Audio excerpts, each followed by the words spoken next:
folks, this is a quick review of the Wagner Power Painter 4300 Flexio.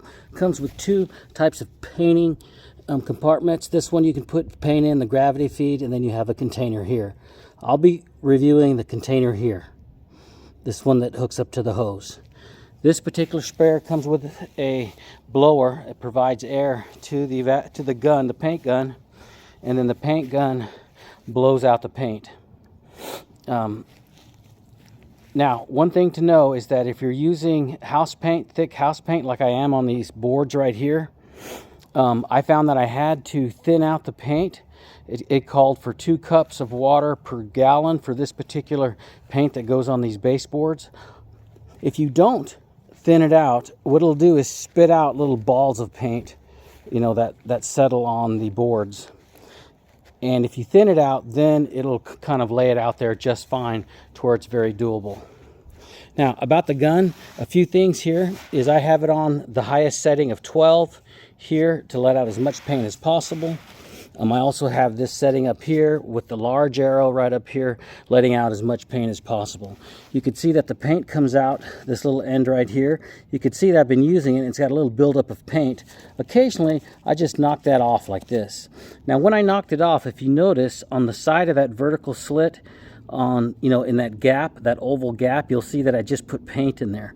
If you put paint in that thing there like it shows now, what it'll do is it'll spray the paint erratically all over the place. So make sure that oval is clear. The best way to clear it out is to actually press the air gun and clean it off with your finger as it's spraying out. Then you don't have to worry about doing exactly what I just did. Also, these guns come with, or the box comes with these plastic liners that you can put paint in.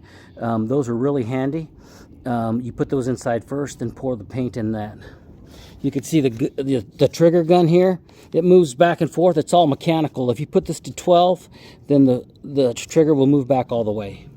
Now, as far as painting goes, like on these boards here, I am off somewhere around 2 inches from the board. I paint these leading edges first that are most visible when you actually install them, so I get the best finish that I can.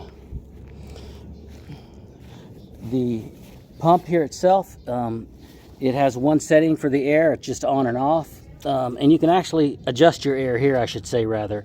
I have it right now on max, where it gives you the maximum output of air, and it seems to be working well.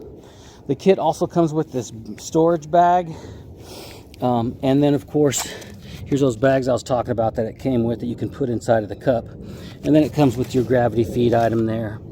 Both the container and the nozzle head. And that's about it. I find that this works really well. I'm actually able to use 1 container filled full of paint. This container here will do about 13 boards. And so I'm getting right at around 30 boards per gallon with this thing laying down. Anyways, that's the review here for painting baseboards in your house with the Wagner Flexio 4300. Thanks.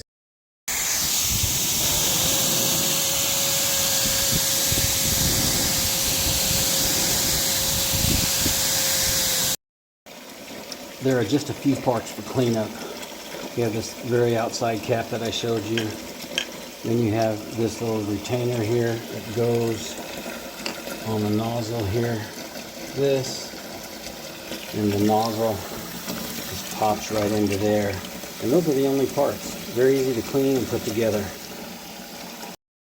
Assembly after cleaning.